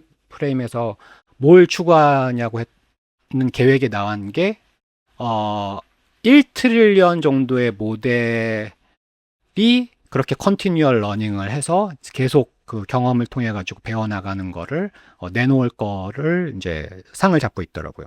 그래서 그게 네. 상당히 재밌는 부분이었습니다. 리처드 서튼의 어떤 이때까지 이야기 나왔던 것들을 잠깐만 정리를 해보자면, 지난 드와캐시 편도 그렇고 이번에 세콰이어에 나온 것도 그렇고 LLM 이제 반대파다 이렇게 딱 요약을 해주셨는데, 문제로 꼽는 것 중에 하나가 이 컨티뉴얼 러닝이 안 된다 이거죠. 왜냐하면 LLM은 저희가 모델을 쭉 튜닝하면은 웨이트가 딱 고정이 되고 그 그렇죠. 상태로 그냥 인퍼런스만 해서 우리가 뭔가 행동을 하면서 점점점 계속 배워나가야 되는데 그런 것들이 잘 안 되는 게 문제다. 그래서 뭐 사람은 이렇게 배우는데, 경험을 통해서 배우는데 얘는 안 그러니까 당연히 한계가 있지 않겠냐, 이런 이야기였던 것 같아요. 그래서 그런 걸 풀려고 하는 거를 이제 이런 기법들을 한번 연구를 하면서 도입해서 풀어보겠다. 이게 이제 큰 맞아요. 흐름이 맞는 거죠. 그리고 서튼의 아이디어는 좀 급진적이거든요. 그래서 초반에도 자기가 왜 이런 급진적인 생각을 하는 스타일인지 같은 걸 좀 밝혔는데, 재미있는 거는 서튼의 관점에서는 인간과 다람쥐가 큰 차이가 없어요. 예. 네, 동물이랑 엄청 비유를 많이 했던 것 같아요. 지난번에도. 왜냐하면 다람쥐도 세상을 통해서 배우고 근육을 어떻게 조작하는지를 책 보고 배우는 게 아니라는 거죠. 그래서 그런 관점에서 어떻게 스스로 새로운 역량을 개발하는 거가 서튼의 탐구 포인트인 것 같아요. 그리고 그게 이제 아래하고도 계속 이제 연결이 되어 있는 부분인데, 서튼이 좀 구체적으로 밝힌 이야기가 이번 편에서 되게 재밌었다. 라는 게 이제 제 관점 포인트입니다. 뭐 예를 들면은 이게 추상화에 관련된 얘기를 뭐 서튼이 이번 편에서 많이 했는데, 형광펜으로 놓을 수도 있고 제가 여기다가 메모를 달 수 있게 해놨거든요. 그래서 이거를 네. 그냥 오래간만에 제 프롬프트를 한번 소개하면 트랜스크립트를 일단 붙여 넣은 다음에 HTML을 만들 거예요. 그리고 저는 이렇게 화자의 그 어떤 표시를 해놓는 게 제 인지 부하를 줄여가지고 감정 표현이나 이런 걸 재미있게 읽을 수 있게 이런 걸 붙여놓는 프롬프트를 넣거든요. 그 다음에 용어 같은 거 나오면은 그때 가서 찾아보기보다는 그냥 미리 배치로 찾아놓게 해요. 그래서 한 번에 배치를 걸어 놓는 거죠. 그 다음에 뭐 여긴 디자인 관련된 용어가 좀 있고, 원문에는 트랜스크립트만 있지만 여기 보면은 다이어그램이 들어가 있잖아요.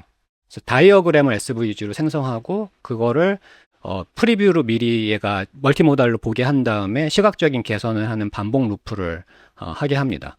그 다음에 로컬 스토리지에 적용도 하고 할 수 있게 메모 형광펜 해서 그거를 이제 제가 증강을 하는 거죠. 그래서 제 관점은 원문을 다 읽되 늘려 읽자예요. 요약하지 말고. 그 다음에 이제 제가 메모 같은 거를 해서 그거를 내보내기를 하면 이제 다른 입력 같은 거에 쓸 수 있게 하는 식으로 요새 많이 해보고 있는데, 종으로 나오잖아요. 그래서 종으로 이렇게 쭉 그 스크롤 할 수 있을 만큼의 정보가 나오는데, 제가 지난주에 그거를 해보고 나니까 머릿속에 잘 남겨지지가 않아요. 이제 소개드렸던 내용들을 이렇게 종으로 된 것들을 다 붙여봤거든요. 그래서 줌어블 인터페이스를 좀 만들어 봤습니다.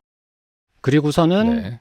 이게 지난주에 소개했던 하나씩의 그 어떤 뭐 유튜브 봤던 거라던가 글 읽었던 것들이에요. 그래서 그거를 살펴볼 수 있는데, 제가 느끼기에는 관련 있는 내용이 있는 것 같아서 그거를 횡으로만 다시 볼 수 있게, 종횡을 다룰 수 있게 하는 이제 제 인지를 도와주는 도구를 좀 만들어 봤어요. 왜냐하면 너무 많은 정보를 네. 봐야 되니까 머리에 남지도 않고 찾아지지도 않고 그러거든요.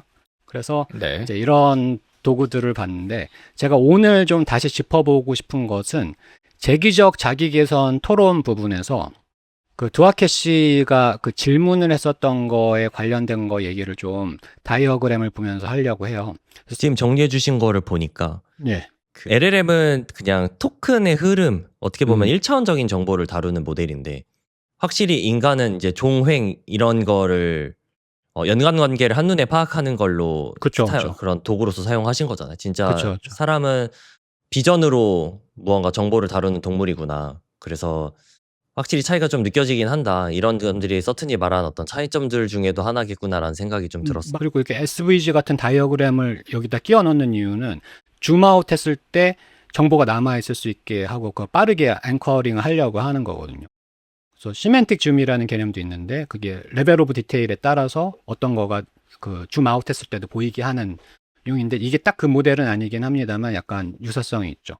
그래서 이제 제가 오늘 좀 계속 요새 천착하고 있는 거가 그 드와케시 편에서 중간 뭐 오리올도 그 얘기 했었는데 중간 규모나 소규모에서 구현하고 실험하고 하는 건 LLM이 너무 잘한다는 거죠.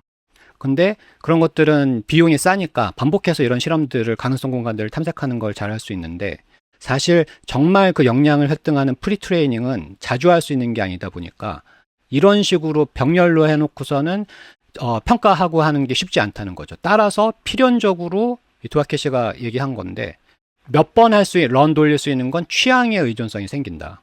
그리고 아직 이걸 LLM이 취향이 부족하다 보니까 스스로 그거를 못 해낸다. 그래서 여기서 RSI가 깨지는 거 아니냐가 이제 드와케시의 의심이었어요. 근데 이제 저도 작업을 하다 보면 비슷한 걸 느끼거든요. 그러니까 요새 작은 단위의 실험을 하는 거는 빠르게 뭐 여러 그 가설 세우고 가설 공간에 대한 구현을 각 에이전트들에게 뿜빠이 해가지고 쭉 돌린 다음에 오케스트레이트에서 병합하는 게 당연히 모두가 쓰고 있는 그 워크플로우인데 그게 잘 되는 공간 있지만 거기에서 아무리 해도 발견이 안 되는 큰 그림에 대한 거.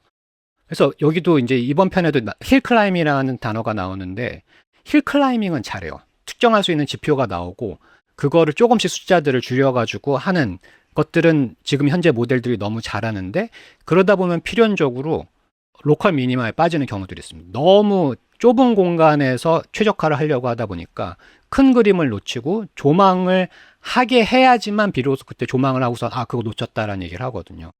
근데 그거를 스스로는 못해서 이제 계속 고민을 하고 이제 제가 그 작업을 해보고 있는데 네. 모델의 역량이 늘어나면서 풀리는 것 또한 있습니다. 그래서 제가 벌써 한 3월쯤에 소개했었을 때 이거 그 뭐 안 되는 거를 소개해 드렸었어요. 그래서 이런 거 했을 때 여기서 폴리곤이 아름답게 흐르는 걸 하고 싶다. 뭐 그런 얘기들을 해가지고 이제 제가 그때 모델러를 만들고 뭐 여기서 뿔 같은 거를 이렇게 뭐 만든다거나 해가지고 하는데 이거가 특정 토폴로지가 되면은 안 됐었거든요. 소리 나올 즈음에 하루 이틀 지나서 해봤을 때는 물론 쉽지는 않았습니다만 그래도 풀렸어요. 네. 그래서 이게 제 눈에서 봤을 때는 그 상용에서 나오는 그 쿼드 메쉬의 플로우랑 상당히 유사해요. 그래서 이런 것들을 좀 써먹을 수준으로는 온 것 같다. 그래서 이게 되는구나를 느껴서 좋았어가지고 요새 이제 테크라는 거는 어떻게 하면은 제가 관심 있는 영역에서 좀 뭘 해볼까 하는 거였어요. 그래서 디자인은 그래도 non verifiable한 영역이긴 한데 그럼에도 불구하고 측정 가능한 지표들이 있고 그게 실제로 미감에 해당하는 거를 직접적으로 대표하는 지표는 아니지만 프록시 지표, 그러니까 대체 지표 같은 것들은 있다고 생각이 돼서 좀 실험을 해보고 있었던 게 첫 번째로는 조판이었습니다. 그러니까 핵심은 어떻게 하면은 non verifiable한 문제들을 verifiable하게 가깝게 그 점근할 것이냐인 거예요. 그래서 이제 예를 들면 그 프록시 지표가 어떤 것들이 있나요? 디자인의 어떤 평가 점수를 매길 만한 무언가라도? 네. 그런 거 한번 들어보고 싶습니다. 그게 조판이 그래도 좀 쉬워요. 조판이 이게 그 많이 연구가 돼 있거든요. 그래서 조판은 여기서 텍스트가 어떻게 흐를 거냐. 여기 보면은 행송이라는 게 있고 뭐 활자 크기, 뭐 당연히 폰트 크기 바꾸는 느낌으로 하는 것들이 있는데 그랬을 때도 요 오른쪽이 아름답게 흐를 필요가 있거든요. 너무 들쭉날쭉하는 게 아니라 여기가 좀 잘 흘러야지 좋아요. 보기도 좋고 그냥 읽기도 좋고. 근데 이렇게 읽는 것보다는 사실은 양끝 맞춤을 하는 게 조금 더 실제로 우리가 책을 봤을 때 읽는 것처럼 보이죠. 그리고 1단으로 봤을 때는 좀 크게 보였습니다. 여기가 이제 들여쓰기가 되어 있는 거가 또 우리 문단 사이의 간격을 늘리는 거가 너무 넓어도 안 되고 너무 좁아도 안 되고 그런 것들이 약간 측정 가능한 것들이 있거든요. 그래서 이게 이미 연구가 잘 된 게 택이에요. 레이텍이 사실은 커누스 플래스라는 알고리즘이 있어서 다이나믹 프로그래밍, 그러니까 동적 계획법을 써가지고 이거를 측정을 해서 그 택에서 맞추거든요. 근데 플래스가 이제 발견한 게 80년대에 발견한 게 여기에 이미지가 들어간 피그가 들어가면 그거는 NP 문제가 된다는 거예요. 그래서 폴리노미얼 시간에 못 푸는 문제가 되는 거를 80년대 이미 증명을 했었거든요. 근데 요새 그 커너스 플래스 알고리즘을 쓴 라이브러리들이 상당히 많이 나오고 있습니다. 뭐 저스티프라는 것도 있고 어쨌든 이거 조판하는 거에 프리텍스트라는 것도 있고 그런 것들이 좀 많이 나오고 있었어서 저도 좀 실험을 해봤던 거죠. 그래서 이거는 그냥 전문적인 디자이너가 했을 때는 사실은 훨씬 더 미세 그 튜닝을 해가지고 이런 것들을 조정을 하면서 하거든요. 근데 그냥 대강 봤을 때는 그래도 나름 괜찮게 읽을 수 있는 수준이 되는 것 같다를 테스트를 해봐서 이거는 그래도 좀 되네 그런 느낌들을 받았었거든요. 근데 폰트로 가니까 가능성 그러니까 자유도가 훨씬 높아가지고 지금 제가 이제 조합형 한글을 좀 만들어 보고 있는 한글 폰트를 만들어 보고 있는데 이거를 그냥 베지어를 바꾸는 거는 사실 아무 문제도 아니에요. 이거는 파라미트릭 폰트라는 거는 이미 10여 년 전에 굉장히 유행했던 장르거든요. 근데 이제 제가 시도하는 거는 이게 그 커브를 바꾸는 게 아니라 이게 형성이 되는 것 자체를 함수화하는 거예요. 그래서 여기서 뭐 펜 각도를 바꾸거나 뭐 이런 것들 뭐 전체에서도 바꿀 수 있지만 그 펜 팁이 스윕하는 거를 이제 아웃라인을 만들어내는 방식 같은 것들이 이제 메타 폰트라고 이것도 크누스가 한 건데 그런 거를 하는 방식인데 이거는 이렇게 해서 여기서 나오는 그 폰트들이 하나도 이쁘지가 않아요. 그러니까 한글 조합이 되어 있긴 합니다만 이게 쓸 수 있는 폰트는 아니라는 거죠. 이런 게 궁금합니다. 지금 보여주시는 폰트가 예. 얘가 알아서 만든 거라서 안 예쁘다고 생각하시는 거고, 그 다음에 그럼 얘가 예쁜지 안 예쁜지를 어떤 점수화를 해야 되는데 점수화하는 게 너무 어려우니까 그걸 어떻게든 점수화하기 위한 어떤 프록시 지표들 같은 거를 뽑아보려고 하시는 거죠. 맞아요. 그래서 지금 이제 시도하는 거는 여기 보면은 구획이 이제 초, 중, 종성의 구획이 있고 그런 거를 공간을 뭐 이렇게 당겨볼 건데 이게 상호적이거든요. 그리고 어떨 때는 이게 밑으로 내려와야 되고 원래 실제로 백이라는 걸 써보면은 이 모음의 삐침이 여기 있으면 안 되고 여기 정도 있어야 되거든요. 근데 그렇게 되면은 다른 거에 어가 깨져버려요. 그러니까 그런 것들의 상관관계들을 사람은 감각적으로 아는데 이거를 다 측정 가능한 형태로 해서 모델이 약간 자동미분 비슷하게 자동미분 아니지만 이 근처의 것들을 막 이렇게 투영을 해본 다음에 그 중에서 실제로 이제 대상이 되는 레퍼런스 폰트가 있다고 예를 들면은 노토 KR 같은 걸 했을 때 그거의 공간하고 얼마나 비슷한가를 이제 학습하게 하는 방법으로 지금 하고 있는데 여전히 그래도 잘 안 되거든요. 그래서 계속 모델이 가설을 세우고 실험하고 측정하고 조정하고 하는 작업을 아직도 하고 있는데 제 눈에는 아직은 멀어 보인다는 거예요. 그냥 구색을 맞추는 것과 실제로 쓸모 있는 폰트를 만드는 거는 굉장히 다른 차원의 일이라는 거예요. 근데 이게 지금은 디자인 영역이지만 다른 작업을 했을 때도 재방문되는 거거든요. 그래서 큰 그림을 보고서는 그거에 어떤 거에 내가 중요한 지표가 있다라는 중요한 어떤 가치가 있다라는 거를 숫자화해서 측정 가능하게 해야 되는데 그래야지 그 모델들이 부분을 힐클라이밍 하면서 그거를 다시 전체를 보고서는 이거는 어떻게 다뤄지고 있고 못 따라주고 있는 게 뭐가 있느냐를 이제 피드백을 줘야 되는데 리뷰어 모델들을 써도 하다 보면은 힐 클라이밍을 해요. 그래서 아직은 이게 좀 멀었구나라는 생각이 이제 작업을 하면서 들고는 있습니다. 너무 가혹하신 건 아니에요? 이 정도 하는 것도 어떻게 보면 잘하고 있는 거 아닌가요? 사실은 훌륭히 잘하고 있죠. 이 정도를 구현하는 그렇죠. 거는 이제 너무 비용이 싸다는 거죠.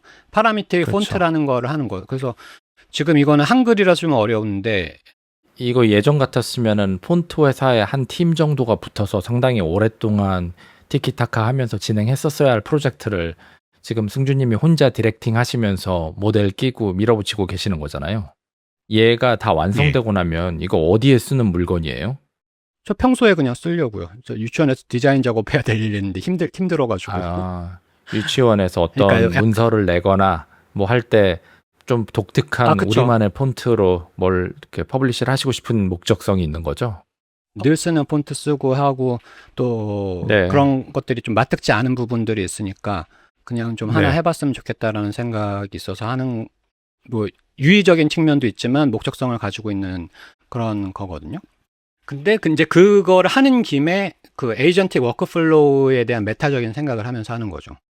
제가 이제 디자인을 전혀 모르는 사람으로서 저 디자인이 이제 별로라고 하셨는데 제가 제 뇌로는 저게 이제 별로인지조차 사실 인지가 잘 안 되거든요. 그러니까 그 디자인이라는 거에 대한 어떤 좋은 디자인이 무엇인가에 대한 어떤 스칼라 점수를 매기는 이밸류에이터로서의 능력이 제 머리엔 없는 거죠. 이런 작업을 살면서 거의 해본 적이 없으니까. 근데 반대도 있어요. 그게 아무리 심미적인 그러니까 안목이 있더라고 하더라도 DP나 뭐 백프롭 이런 용어들을 모르면 모델한테 시키지를 못하거든요.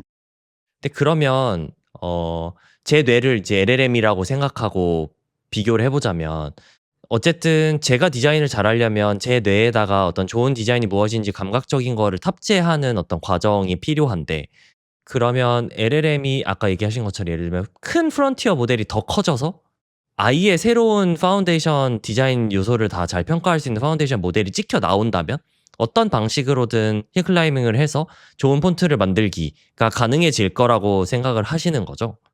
그쵸. 그러니까 예를 들면은 지금 드와케 씨가 물어봤던 요런 거를 실제로 돌릴 때 뭐 실험 돌릴 때 여기서 막 측정하고 그러는 것들이 뭐 30분 이상 돌아가는 런이 많아요.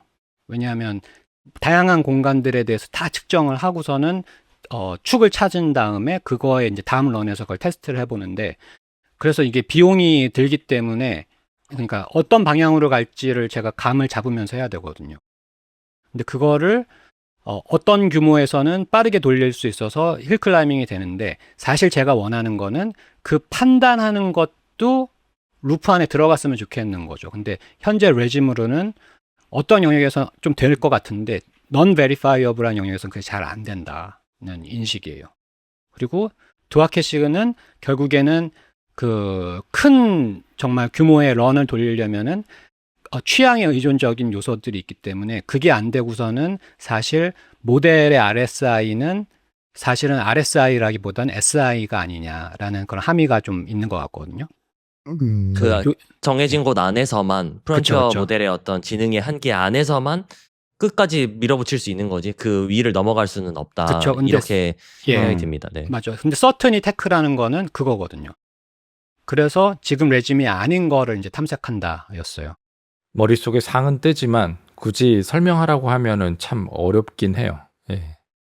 그래서 추상화 자체를 스스로 할 수 있는 거가 이제 서튼이 이제 근거리에서 잡고 있는 목표인 것 같아요. 그래서 이제 제 눈에 들어왔던 거죠. 네네. 저도 최근에 이제 비슷한 문제를 좀 풀고 있었거든요. 디자인을 직접 해야 되는 그런 뭐 예를 들면은 어제만 하더라도 새로 런칭하려고 하는 거에 대한 명함 만들기를 제가 하고 있었는데 그 생각보다는 잘하는데 잘 안 되더라고요. 근데 이제 어느 정도 되고 나서 보니까 제가 뭐가 좋은 디자인인지를 모르는 게 일단 근본적인 문제라고 생각이 들었고요. 그거를 저보다 LLM이 더 잘하나? 라고 생각하면 저는 그렇다고 느끼긴 했거든요. 그러니까 제가 일단 디자인을 잘 못하는 뇌를 가지고 있기 때문에. 근데 그럼 제가 만약에 예를 들어서 한 10년 정도 디자인을 열심히 이제 평생을 살면서 한다. 그러면 그래 왔다. 그러면 이제 잘했을까? 하면 지금보다 훨씬 잘했을 것 같다라는 생각이 들어요. 근데 그걸 고민하면서 어떻게 하면 LLM을 더 잘 밀어붙여서 디자인을 지금보다 제가 가진 역량 이상으로 더 잘할 수 있게 만들지? 라는 고민과 동시에 그걸 잘하려면 어차피 내가 잘해줘야 되는 거구나. 이 두 가지 생각 속에서 뭐가 정답인지 찾지 못했거든요. 특히 이제 이런 취향이나 이런 것들이 들어가는 경우에 대해서. 그러니까 이제 다들 의견이 분분하고 뭐 서튼은 이런 식으로 접근하려고 하고 덜키 씨는 뭐 안 된다고 생각을 하는 것 같고 뭐 LLM을 그냥 다 키우면 무조건 된다라고 생각하는 사람들도 있는 것 같고. 저는 이게 네. 이분법은 아니라고 생각을 하고요. 서튼도 LLM을 평가절하하는 건 절대 아니었어요. 그래서 네. 하지만 이제 다양성을 탐색해 봐야 되고, 그리고 이제 거꾸로 생각해 보면, 역산해 보면은 이제 함의가 만약에 혁신이 나와버리면 어떡하죠? LLM이 아닌 방식에서. 그랬을 때 지금 인프라나 뭐 이렇게 여전히 GPU를 쓰는 이상 여전히 통하는 거는 있겠지만, 서튼이 목표하는 게 20W예요. 20W의 1트릴리언 모델 돌리기. 그러니까 지금은 굉장히 전력을 많이 써야 되는데, 무어의 법칙이 지금 잘 들어맞고 있지는 않습니다만, 그래도 이런 식으로 어떻게든 방법을 써서 올라간다고 했을 때 10년 사이에 지금 2000W로 할 수 있는 거를 20W로 하면 무슨 일이 벌어질까를 서튼이 상상하더라고요. 그래서 인간의 뇌와 비슷하게 훨씬 적은 그 와트 수에서, 인간도 와트 수로 측정을 하지는 않겠지만 어쨌든 그런 식으로 했을 때 낮아졌을 때도 1T 정도를 돌리면 무슨 일이 일어날까, 이걸 상상하고 있더라고요. 그리고 그게 가능해지는 타임프레임이 지금으로부터 5년하고 10년 사이, 요걸 보거든요. 만약에 근데 그 일이 일어났어요. 그러면 지금의 일구어지고 있는 산업들의 교란은 어떻게 될 것인가, 뭐 이런 것들이 또 재밌는 상상 포인트인 것 같긴 합니다. 네. 그걸 지금 예측하면 아마 투자로선 실패할 것 같고요. 지금 앞으로 1년, 2년을 예측하고 해야 그 뒤에도 보일 것 같아서. 네. 그쵸. 지금 근데 뭐 서튼이 5년 후에 10년 후에 그런 걸 한다더라라고 하면서 지금 트랜스포머 위주로 막 깔리고 있는 인프라는 저거는 다 망할 거야라는 식으로 투자를 멈추거나 그 포트폴리오에 안 올라타는 거는 바보일 것 같고요. 그렇죠. AI 윈터를 극복한 분들이잖아요. 안 하던 걸 해가지고.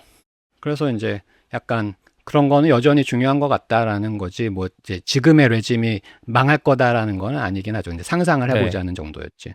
뭐 이러나 저러나 본질은 컴퓨테이션의 총량의 함수일 거라서 지금 저희가 최신 프론티어 모델이 있음에도 불구하고 H100을 말도 안 되는 걸로 이렇게 얼기설기 이어서 또 어떻게든 쓰듯이 또 지금의 맞아요. 아키텍처가 무용해지지는 않을 겁니다. 예, 컴퓨테이션 차원에서 볼 A100도 때는. 아직도 쓴다면서요. A100. 네. 아직도 완전 리타이어가 아니라는 얘기를 들었어요. 큰 틀에서는 지금 오토 리서치잖아요. 저희가 어떤 목적과 어떤 이밸류에이션 매트릭을 명확하게만 할 수만 있다면 그 사이에서는 얘가 그냥 스스로 답을 찾아가면서 계속 진화할 수 있다라는 걸 하는 거니까. 저희 바이브 코딩도 사실은 과정으로 놓고 보면 안에서 사람들이 오토 리서치를 하고 있는 거잖아요. 뭐 하나 만들고 거기에 대한 이밸류에이션 보고 이거 잘못됐으니까 다시 가고 뭐 하고 그 이밸류에이션 매트릭을 어느 정도는 구조화할 수 있다면 이제 그 전체를 루프로 형성할 수 있는 거고, 그걸 하기 위한 어떠한, 이건 이제 엔지니어링의 문제가 아니라 약간 철학과 경영의 문제로 돌아오는데, 그런 거를 이렇게 설계할 수 있다면 루프를 오래 돌릴 수 있겠죠. 그래서 제가 이제 주변 디자이너 분들한테 이거를 좀 공유를 하면서 약간 도전적인 질문 같은 걸 던져보는 거가, 그냥 사고 실험을 했을 때 뭐 조판의 문제라고 했으면은 조판을 좀 이렇게 내가 좋아하는 책을 같은 거를 맛있는 부분은 샘플을 스캔을 한 다음에, 요새는 계속 반복 개선을 하면 멀티모달 모델이 거의 픽셀 퍼펙트 수준으로 성긴 것 정도에서는 맞추거든요. 그래서 그걸 일단은 SVG로 피팅을 한 다음에 그 피팅한 거에서 그 조판의 원리 같은 거, 특정 디자이너의 그 심미를 프록시하는 원리 같은 거를 찾아내서 그거가 다뤄질 때까지, 루브릭이 다뤄질 때까지 반복 개선해가지고 특정의 스타일이 추출이 된다고 하면은 조판 정도에선 안 될 것도 없겠다라는 생각을 하긴 했었어요. 그러면 조판 디자이너의 일은 뭐가 되는가? 어떻게 이동하는가? 물론 이게 얘네가 샘플링한 거에 그 보관이기 때문에 그 정도에서 이제 생산이 빨라지는 거긴 하지 새로운 조판의 그 어떤 층위를 발견한 건 아니거든요. 생산성을 높였을 뿐이지. 하지만 네. 그럼에도 불구하고 임팩트가 있을 때 일은 어떻게 이동할까? 그런 것들을 좀 질문을 던져볼 때 이 예시를 쓰고 있거든요. 그래서 이거저거 생각을 하게 됩니다. 네, 근데 네. 저도 정확하게 그걸 하고 있습니다. 그 영상을 편집하는 것도 비슷하거든요. 이제 처음에 제가 어떤 식으로 시도를 했냐면 제가 편집자로서 편집하는 거를 계속 보여주고 그 다음에 저도 제가 어떻게 편집하는지 말로 표현을 잘 못합니다. 그냥 감각적으로 그쵸, 하기 그쵸. 때문에.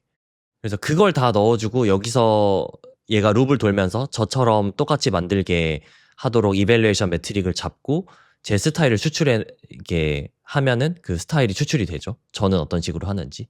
그 다음에 그걸로 넥스트를 돌리면 저랑 비슷한 제 프록시가 되는 건데 되게 비슷하게 됩니다. 정성님이 하는 것도 비슷한 거 아니에요? 정성님의 일하는 다 스타일 똑같죠. 추출한 네. 거. 네. 다 똑같죠. 다 사실 저희가 그냥 그 딥러닝의 이런 큰 방법론을 저는 아까 승주님이 말씀하신 이런 것들도 이 레이어를 반복해서 일어나는 어떤 동형 반복이라고 여전히 생각하고 있는데 저 LLM에서는 그 맞습니다. 모델이 그냥 저희가 아는 트랜스포머 모델이 되는 거고 옵티마이제이션 알고리즘인데 거기도 똑같이 오브젝티브와 이밸류에이션이 동작하는 그렇죠. 거고 그다음에 이제 이걸 상위로 가져와서 좀 더 애브스트랙트 레벨로 가져오면 종현님은 편집하는 그런 과정 저는 회사 경영하는 거. 그다음에 이제 승주님은 지금 요 문제로 놓고 보면 저 폰트를 어떻게 할 건가. 그 목적물 자체의 어떤 코드와 아리팩트라고 그냥 부르죠. 걔를 그냥 모델로 놓고 저희가 옵티마이즈 해 가는 과정인 거거든요. 그러면 그냥 다 동형이죠. 충분히 옵티마이즈를 해 나가면 쓸만한 제품이 남거든요. 그럼 거기서 우리가 남는 역할이라고 하는 거는 지금은 여전히 목적을 세팅하고 그거를 나온 결과를 이밸류에이션 하는 거고 예. 그거의 품질에 이제 모델의 아웃풋이 그대로 연동돼 있는 거죠.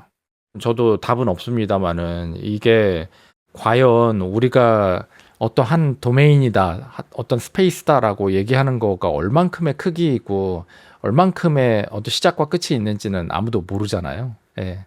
그래서 모르죠. 이게 그 도메인 안에 있는 건지 밖에 있는 건지 예를 들어서 그 스페이스가 굉장히 넓다면 어떤 그 점과 점을 인터폴레이션 한 거가 우리 입장에서 볼 때는 그게 그냥 노벨티로 보이거나 그쵸. 아니면 엑스트라폴레이션으로 그게 보이는 거일 가능성이 있다라는 생각이 드는 거죠. 요즘 수학에서 일어나는 일이 딱 그거죠. 승주님이나 종현님이나 저나 느끼는 것들이 지금 다 비슷해요. 프론티어 모델의 성능이 올라온 만큼 저희도 거기에 대한 기대치와 작업의 품질, 작업의 양 같은 것들이 지금 엄청나게 증가해 있거든요. 처음에 그냥 에이전트 하나만 가지고 이렇게 티키타카 하면서 하던 게 이제 다 멀티 에이전트로 중첩시키고 어떻게 하면 단위 시간당 일을 더 많이 시키고 내가 했었던 작업의 트레이를 얘가 읽어서 나 대신 어떤 의사결정을 하게 할 거냐, 이밸류에이션을 하게 할 거냐, 뭐 이런 시스템들을 만드는 쪽으로 사람들 관심이 다 가 있잖아요. 그래서 그 시스템을 잘 구축하신 분들은 토큰이 모자라고, 예. 저도 예전에 위클리 토큰이 남아돈다 느꼈는데 요새는 위클리 토큰이 한 2, 3일 정도면 다 소진이 되거든요. 왜냐면은 그 2, 3일 소진이 되는 게 예전에는 제가 하나하나 제가 아는 범위에서 가이드했다면 하다 보니 제가 모르는 영역도 잘하게 만들고 싶은 욕구가 생기다 보니 모델한테 이 이밸류에이션 뺑뺑이를 돌리는 작업을 제가 많이 시키고 있는 거거든요. 안 되면 계속 돌아서 네가 3번 돌고도 여전히 문제가 없으면 그때 가져와 뭐 이런 것들을 시키고 있는 거거든요. 품질이 어느 정도 확실한 그런 루틴을 거쳤냐 걔를 강제하는 게 이제 제가 얘기했던 소위 컨트롤 플레인이더라고요. 예, 어느 정도 이밸류에이션 매트릭 안에 네가 하기로 한 것들 안에 다 일이 매칭이 됐니? 매칭이 안 됐어? 그러면은 작업을 안 받아줘요. 예, 결과물을 안 받아주면 서버 에이전트는 다시 뺑뺑이 해야 되거든요. 그걸 맞추기 위해서.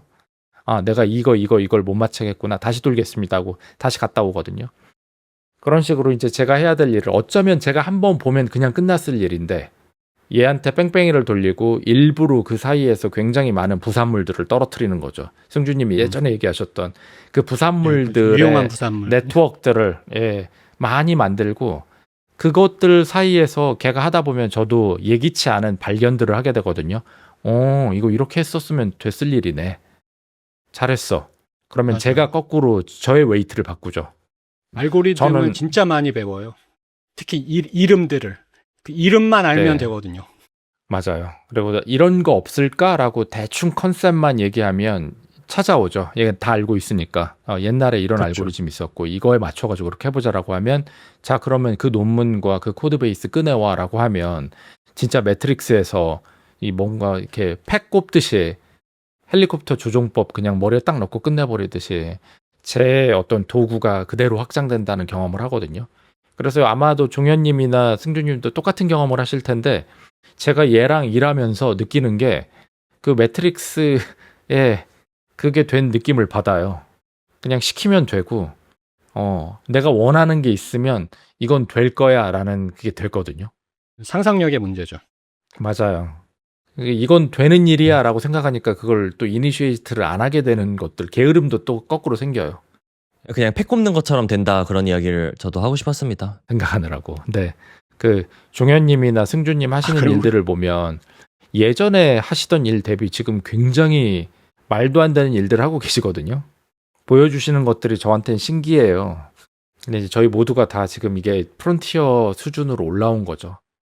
또 하나 좀 짚고 싶은 거는 제가 지금 보여드렸던 모든 거가 이거 아까 3D 모델 말고는 다 웹 인터페이스에서 한 겁니다. 클코어나 코덱스가 아니에요. 웹 인터페이스에도 이 정도로 이제 할 수 있어요. 다 말로만 하신 거예요? 말로만이 아니라 이제 그 웹사이트나 그냥 보통의 채팅 인터페이스. 근데 뭐 보통의 채팅 인터페이스는 아니죠. 챗GPT의 워크, 클로드의 코워크. 근데 클로드의 경우에는 그냥 챗도 컨테이너를 주기 때문에 되게 편해요. 그래서 꼭 그렇게 내 컴퓨터에 있는 거를 CLI나 데스크탑 앱으로 하지 않고도 그냥 컨테이너에서 브라우저 띄워서 다 보거든요. 그래서 그것도 지금 오히려 개발자들이 인식을 못하고 있는 포인트이다라는 걸 한번 좀 짚어보고 싶었습니다. 네. 거기도 계속 발전하는 거죠. 그래서 클로드 코워크라든지 뭐 이런 것들이 사실은 그냥 코덱스와 똑같다라고 봐야 될 것 같아요.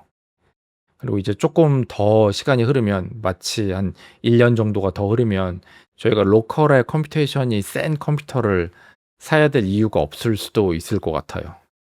그냥 클라우드에 있는 어떤 컨테이너에 넣어버리면 남는 컴퓨테이션이 그냥 동적으로 할당되며 알아서 일들이 끝나고 그런 시기가 되지 않을까요?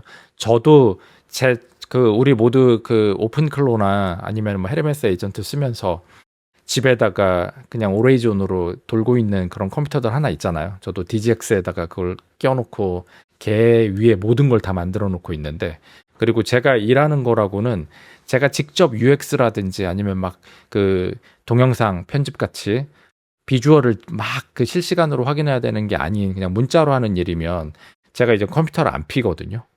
그냥 제가 만들고 있는 그 오퍼레이터 에이전트에다가 그냥 텍스트로만 하고 모든 일은 걔가 다 다루게 만들어 놔서 사실상 저도 그 일은 웹 인터페이스로만 하고 있다라고 봐도 무방하죠. 이제 어떻게 하면 제가 하는 일을 그냥 할 수 있게 할까라는 게 저희 목표라서, 예. 좋습니다. 그러다 보니 자, 많은 일들이 일어나고 있습니다. 시간이- 자, 뭔가 일목요연하게 이렇게 흐르지 않은 면도 조금은 있었지만, 예, 뭐 이런 것도 탐색의 일부니까요. 네, 많이 배웠습니다. 재밌었습니다. 자, 그럼 오늘은 이 정도에서 마무리하도록 하겠습니다. 좋겠습니다. 예, 알겠습니다. 네, 네. 수고하셨습니다. 감사합니다. 예.